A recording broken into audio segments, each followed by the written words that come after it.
포갖고 시청상인 얘기를.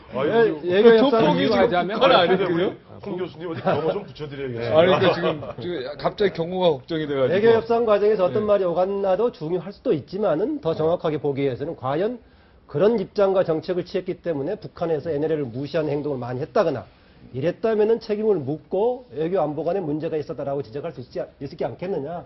그런 사실을 보자 저는 공감합니다. 네. 그렇죠. 네. 동냥하는 사람하고 비교하면 될 것 같아. 그 가게 주인하고. 그 생각하고 계셨어요? 그렇죠. 네. 이거 뭐에 비교하면 좀 나을까? 왜냐면 거기는 어찌됐든 경제대국에서는 전 세계 최하니까 장사하는데 집 앞에서 동냥하시는 사람이 계속 있으면 안 되잖아요. 뭐 좀 주고, 예? 좀 피하게 하는. 우리 박 부장님도 경호 받으셔야겠습니다. 아, 그렇습니까? 죄송합니다. 아주 있는 사람이 돈을 저는 개인적으로 좀 우리가 좀 베풀 필요가 있다. 우리 형제니까. 그러기도 하고요. 네. 개인적인 인간관계는 국가적인 형제. 관계는 일반적으로 그래야 되겠죠. 통일을 우리가 이 문제 다 통일되면 끝나는 거 아니에요? 사실은 노태우 정권 때 NLL 노태우 정권이 이제 한민족 공동체 통일 방안 때부터 시작해갖고 우리가 대북 포용 정책입니다. 그것이 대북 포용 정책이 이제 YS 정권을 거쳐서 햇볕 정책으로 왔던 것이고 지금도 그 기조는 한민족 공동체 통일 방안에서는 우리 20몇 년째 그대로예요. 문제는 그 사이에 북한이 NPT 탈퇴를 하고 93년에 그 이후에 핵을 갖다 개발하고 로켓을 발사하고 핵을 개발하면서 계속 긴장의 수위를 높여왔기 때문에 우리의 한민족 대북 포용 정책이 이제는 포용 정책만 하다 보니까 결국 퍼주고 나서 위협당하는 꼴이 아니냐 하는 그와 같은 내부적 반발과 또 외부적인 따가운 시선에 지금 얽매여 있는 것이죠. 저는 그렇게 포장을 해서 조금은 보다 보면은 이쪽 정부에서 얘기가 북한은 말이 안 통하고 뭘 준다 그래도 받을 줄 모르는 버릇없는 사람하고 포지셔닝을 잡고 싶은 건데요. 정말 필요하거나 하는 물품들을 제시할 때 우리 측에서 남북 전문가들은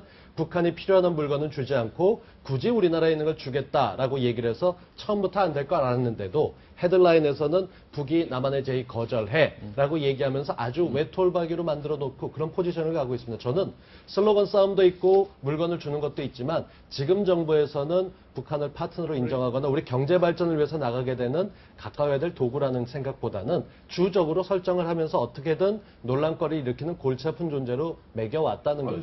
주적은 맞아요. 그러니까 그 부분을 보세요. 풀어나가는 과정에서 아니, 휴전선에서 지금 그렇게 우리가 좀 맞닥뜨려 놓고 있는데 그럼요. 아니, 그게 나쁘다는 얘기가 없죠. 아니고. 자, 그리고 지금 북한이 얘기하는 게 뭐냐면 자, 남북 대화를 하려면 남한을 믿을 수 있어야 될 거 아니냐 이렇게 얘기를 해요. 그러면서 그러면 일단 쌀 50만 톤 비료, 요소 비료 40만 ton 보내라. 그러면 우리가 너네 믿겠다. 그 대화를 하겠다는 진심성을 믿겠다. 그때부터 얘기해 보자. 이런단 말이에요.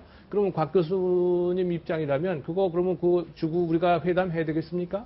지금 이런 상황이다 이 말이에요. 현실적으로 보면. 그런데 북한에 대해서 똑같은 얘기를 북한이 원하는 거 왜 안 주느냐. 전 세계에서 가장 많은 광물을 갖고 있고 그냥 퍼내기도 편한 철광석산 같은 게 중국으로 채굴권이 몇십 년간 넘어가서 우리가 통일이 되더라도 자원을 중국에 뺏기거나 제대로 도움이 되지 않는 부분들을 놓고 보는 게 옳겠습니까? 자, 북한은 네. 북한도 똑같은 나라인데요. 그걸 헐값에 그냥 마구 그냥 저 중국 좋으라고 정확하게 주겠습니까? 따지면 보면은 나라가 아니라 거기서 점령하고 있는 집단을 자기네가 있죠. 전부 계산하고 판단하고 하는 거지요. 자, 북한 얘기 나왔으니까 한마디 더 할까요?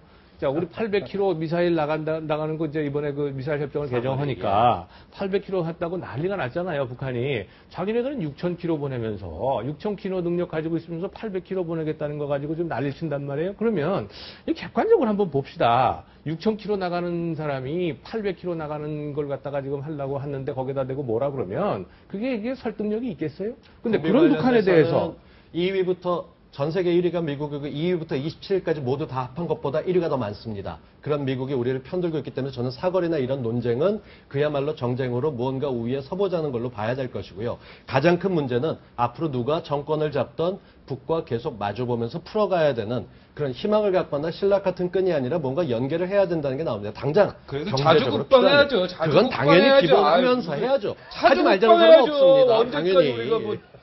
근데 포스코 문제 같은 것들 보면 또 나오지 않습니까? 유지하면서 네. 하면 되겠습니까? 자주 국방해야죠. 제가 또 실수한 겁니까? 아니, 그거 맞아요. 그러니까 자주 당연히 국방은 내가 그 얘기 하려고 했는데 네, 알고. 1998년 네. 김대중 대통령이 국민의 정부가 출범하는 그날 2월 25일입니다. 김대중 대통령께서 대북 3원칙을 이야기하십니다. 첫 번째가 뭐냐니까 어떠한 무력 도발도 용인치 않겠다예요.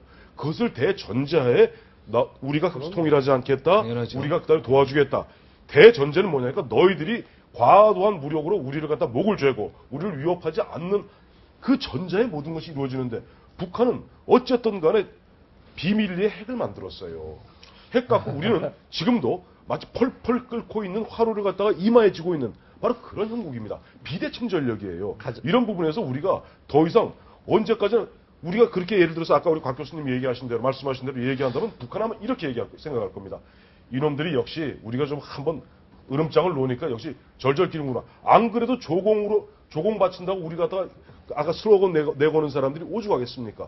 그래서는 아까 우리 박 부장님 말씀하셨던 자주국방 해야 됩니다. 네, 알겠습니다. 자주국방! 자주국방은 다 공통적으로 하는 네, 거고요. 자주국방 해야죠. 지금 현실적인 방법으로 어떤 걸 택할 건가? 심지어는 지난번에 해왔던 그 햇볕 정책의 경우도 조금 또 실용적인 차원으로 제3의 길로 바꿔야 되지 않느냐 이런 얘기가 나오고 있으니까는요. 근데 이게 북한이 가지고 있는 네. 이중적인 성격에 대해서는 누구나 공이 지금 알고 있죠. 그런 상태에서 문제니까. 이 프레임이 70년대에 네. 냉전이 그렇게 치열할 때에도 미국이 우리나라의 국가 안보에 대해서 신경을 안 써요. 사실은 자기네 국익에 도움이 되니까 지금 여기 우리를 지원하고 이렇게 하고 있는 거죠. 국익에 도움이 안 되면 우리 지원하겠습니까? 오죽하면 70년대 박정희 대통령 시대에 핵무기도 개발하고 미사일도 개발하고 했겠어요. 그게 자주국방 하려고 한 거란 말이에요.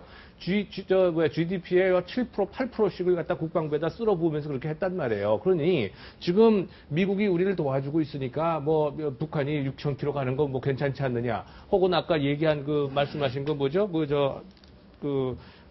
북한에 대해서 지원해 주는 거 이런 거에 대해서 NLL 같은 문제도요. 김대중 대통령도 뭐라 그랬어요? 연평해전 처음 났을 때 NLL을 사수하라는 게 일본입니다. 무조건 NLL을 지켜야 되는 거예요. 일본한테 우리가 36년간 저기 한 것도 자주국방이 전혀 국방이 안 된 거고. 그렇죠. 그 다음에 또 6.25 전쟁도 사실 에치스 라인인가 미국이 선을 쫙 뒤로 빠져버리니까 소련 너가 막 그대로 들어온 거 아닙니까? 문제는 NLL에서 지금 우리가 무슨 기본이 사고가 안 돼 크게 있으니까 그런 나서 거지. 문제가 지금도 되는 만약에 게 라인에서 아니죠. 미국이 일단 한국 네. 선 딱 해서 여기 모르겠다로 딱 빠져나면 우리는 근데 자주국방 완전히 얘기가 왜 끝나는 나왔죠? 건데. 자주국방 우리 하지 진짜 말자. 키워드를 자, 던지셔서 NLL. 자, 다시 OX 한번. NLL이 이번 대선에 영향을 미친다. 동그라미 영향을 미치지 않는다. 지금 바쁩니다. 갈 길이 많아요, 지금. 예. 하나, 둘, 셋. 미친다. 예, 자, 됐습니다. 드디어 이제 됐고요. 이제 그 다음 질문 할게요. 정수장학회. 정수장학회 문제. 이번 대선의 중요한 변수다. O. 아니다. X. 하나, 둘, 셋. 중요한 변수다. X. 중간 정도 될 것 같아요. 중간. 중요한 변수입니까? 네. 자, 정수장학회에 대해서 한 말씀 하시죠. 정수장학회 문제는 아무래도 보면 이번에 대선, 앞으로 65일 남은 대선에서 한 이슈일 쟁점일 수밖에 없습니다. 왜냐하니까 이번 4.11 총선에서도 당시 문재인 후보가 이런 얘기했죠. 정수장학회는 박정희 대통령이 강탈한 거다. 그리고 작물이다. 이런 식으로 개념 규정을 하고 나왔는데 또 그 당시 문재인 후보나 민주통합당의 입장은 이겁니다. 그 당시 이제 김지태 씨를 갖다가 한테 이제 그걸 헌납을 받았는데 그 헌납이 사실 국가에 헌납한 건데 왜 이게 박정희 대통령한테 가 있느냐. 즉 그나마도 중간 가로챈 것이 아니냐 하는 것이 이분들의 인식이에요. 그래서 이 문제를 갖다가 아마 집요하게 물고 늘어질 겁니다. 그렇게 됐을 경우 결국 박근혜 후보가 얼마 전에도 과거사 인식 논란 갖고 엄청나게 지지율이 떨어지지 않았어요? 이 문제는 과거에 있었기는 하지만은 실제 행동으로 보면은 김지태 씨의 그런 장학회를 갖다가 어떻게 보면 개인이 뺏은 것으로 비춰질 수 있단 말이에요. 거기다 특히 더 문제가 되는 것은 이 문제를 갖다가 대선 한 60여일 앞둔 상태에서 최필립 이사장하고 이준숙 MBC 본부장하고 쏘곤쏘곤 얘기했고 이러한 것들이 지금 한겨레 신문을 통해서 나오지 않았습니까? 그 내용의 골자가 뭡니까?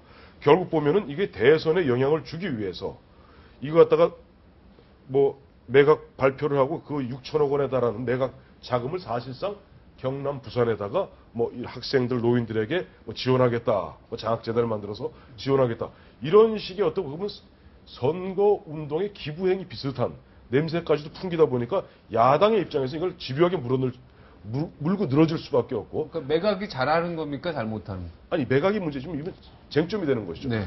매각은 지금 그렇게 함부로 매각해서는 안 됩니다. 안 됩니까? 그러니까 이건 선거에 영향을 주지 않기 위해서